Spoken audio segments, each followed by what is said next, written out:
well done. Now, I know it's mathematically not absolutely certain, but after that, it must be. I would think so. I think we've got to be 99.99%. So, no, it's a great feeling, really is, super. Yeah, I treasure all the shirts that I've exchanged. This will be a special one because we've qualified for the World Cup today. Just wait for that result from Budapest, which should confirm things, but it's as good as there. Yes, it's a moment for us all to treasure, and we've a great bunch of lads in there, and you know, they've fought every inch of the way, and I'm so proud of something I'm talking about. Was it a disappointment and it was a 2-2 result? Well, a draw before the game would have satisfied me. Yeah. You know, and because that meant that they've got to go to Seville and win by 5 or 6, which is almost, you would think, an impossibility. And we would have to go and lose in Malta by a goal or a couple of goals. No goals as yet in Ta'ali. All the big men are up. O'Leary and Cascarino coming to the near post, on by Cascarino, and Aldridge is there! And it's John Aldridge against Reggie Chini. It's 2-0. We've won the game. We've qualified for the go to Italy, and we've done it ourselves. I'm absolutely delighted, not only for me, for our lads and for all the fans, everything. I mean, in my time, we had a couple of bad decisions went against us that might have qualified us. But I don't think we're really strong enough to do it. I don't think we're good enough. But we did get a couple of bad decisions, one in Bulgaria particularly, and one in France in the European Championships and World Cup. So you could say we're a little bit unlucky. But they've been watching highways so carefully all evening. I turned them beautifully twice. Cross to Jerry Daly. It's dropped into Giles! Giles has scored! But the flag is up. It's no goal. When you look back over it was the '82 World Cup, and we had a great World Cup then. I mean, you consider I think there was Belgium in it, Holland in it, and France in it, and ourselves, and I think some other team, maybe Cyprus or something like that. And that was a hell of a group to try and come out of. And we got pipped on goal difference in that. I think we finished with 10 points, and I think Belgium had 11, France had 10, and Holland had 7 or 8 or something like that. And we should have qualified in that. The game away to Belgium, we were robbed. They got a goal in the last minute from a free kick, and it was never a free kick.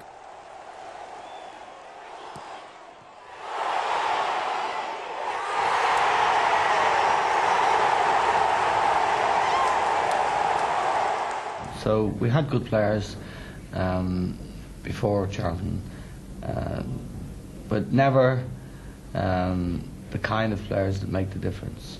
But there's no doubt that there was unfulfilled potential before he came. The next team is Sweden. England, Holland, and the last name out of the hat.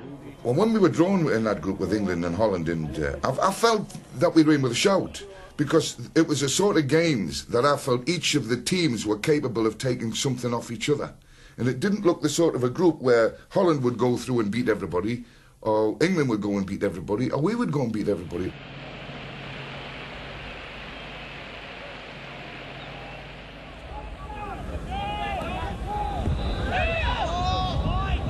Still in play. What for Lineker? Oh, danger here! And Lineker almost there! And Gary Lineker is there! And England are in front!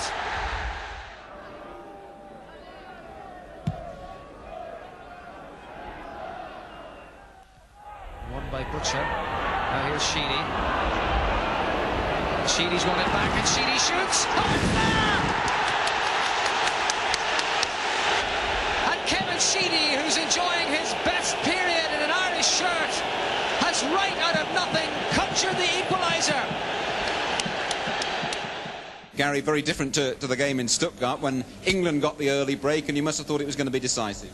Well, we hope so, but of course the Irish, they showed tremendous spirit. They just kept battling and putting the long ball into the box, and I suppose eventually it paid off. I'm a bit disappointed to have lost the extra point, but hopefully it'll mean both teams can get a good result in one of the next 2 games, and both of us go through.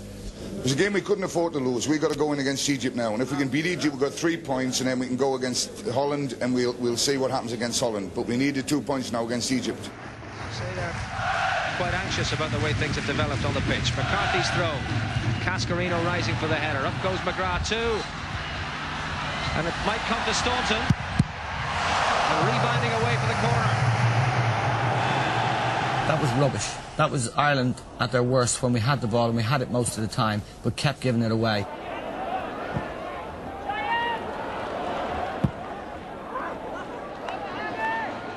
Well, I think a lot of people got it wrong.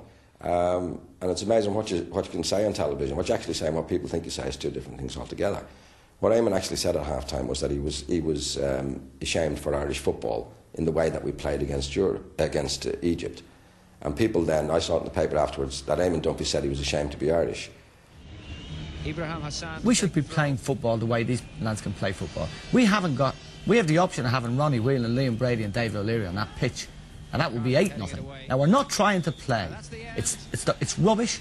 Anyone who sends a team out to play like that should be ashamed of themselves.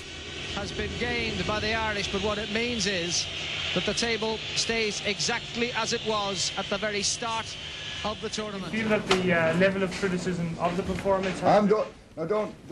Don't tell me about criticism, because I haven't read any of it yet. The only criticism I've heard from is what you say.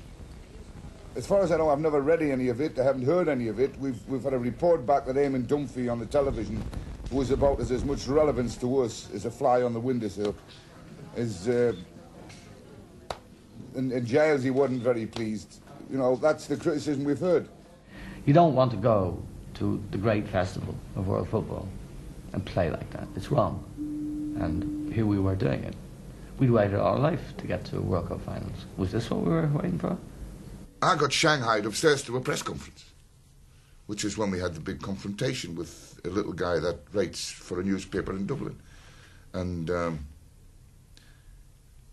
guy that I'd said that I wouldn't deal with him anymore after he wrote a scurrilous article and gave us all papers on the plane coming back from the European Championships in Germany.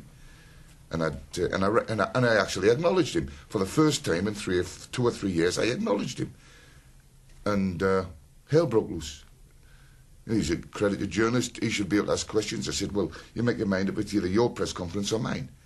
If it's my press conference, I don't want to talk. If it's your press conference, I don't want to answer questions. And I walked out on I didn't realise the repercussions it would have and the aggravation and how famous I would make him.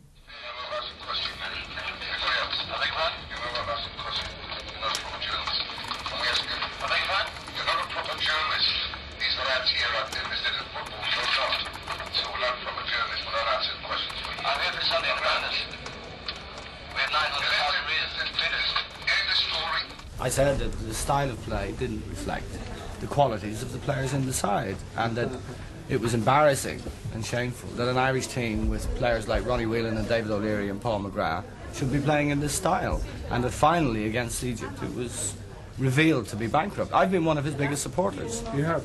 Because I believe in pragmatism, and the guys who... I wrote a piece for the Sunday Times a few weeks ago which was almost an apologia for him. I didn't stop him sit and listen to the questions that were being asked. I just wouldn't answer a question from him. Can you comment why that is so?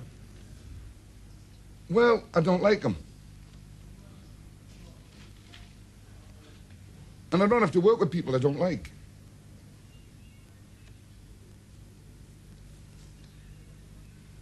I think he's a bitter little man. I have been a journalist for 12 years. I've written best-selling book. New York Times best-selling book. It's a manager's job, I think, to answer questions, and no matter which way they come or whether you don't like them or not, it's, you know, you've got to try and do it the best as possible, you know. And he's always had a great relationship with a lot of the media here, you know. But now and then, you know, you've got to answer the awkward questions. And I think in many ways he's a person that he doesn't like criticism. I don't think many people do, but I don't think he handles that very well. I was actually enjoying myself up until you were mentioning that, you know. His criticisms, I think he does it... he obviously does it to be controversial. The Egyptian match is funny, actually, because it came out one of the best lines ever, because apparently he said he was ashamed to be Irish, so... I said, well, if there's any consolation, we're ashamed he's Irish as well. This was a great national celebration. The people who were happily enjoying that in, you know, street parties and that, they didn't want to hear the bad news. They only wanted to hear the good news. But I was addressing myself and the football community here, which is maybe 10% of the people who are watching. And we felt that was our obligation. I had that kind of job to do of calling the damn thing in the middle of it, in the middle of the party, saying, you know, this wine's not good, or there's a rat in the sausages. But I know, I mean, that was, someone had to do it, I guess. He's actually got at the Irish team on a number of occasions, by the way he's criticised the team, by the way he's criticised Jack. But I would say it's never ever affected the performance of the team, and usually they've gone on and played better because of it. Jack, how do you feel now for the Dutch match on Thursday? Oh, the Dutch match will be a good game. The Dutch, we know, will come and have a go at us, and the Dutch know we will go and have a go at them, and it'll be a good, honest, hard-working game, with a result probably at the end of it, either for us or for the Dutch. Free kick to Holland.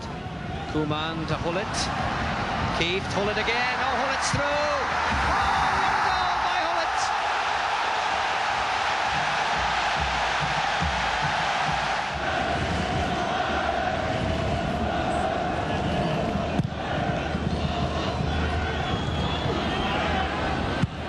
That was Van Arla. And Van Breukelen has lost it. It's there. Niall Quinn has got it.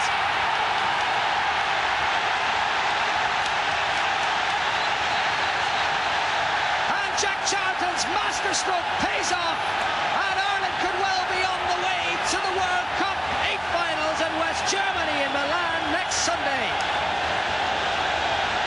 Pat Bonner's big clearance kick down the middle, a blunder by Benny Van Arla, and Van Breukelen compounded the error, and there was Niall Quinn to score.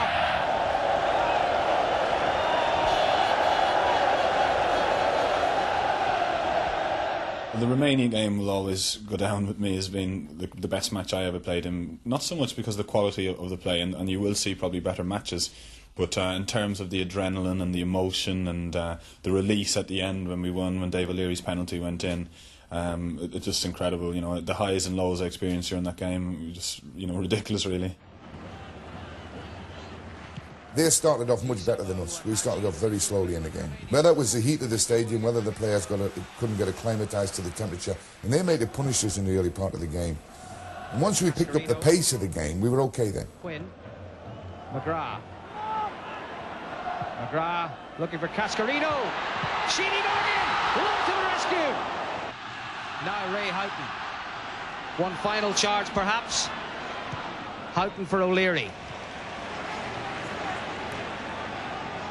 We're into the final minute of extra time. It's Ireland 0, Romania 0. Kevin Moran for Tony Cascarino, who got there. Quinn just took it off the toe of Kevin Sheedy. And this quarter-final place still has to be won.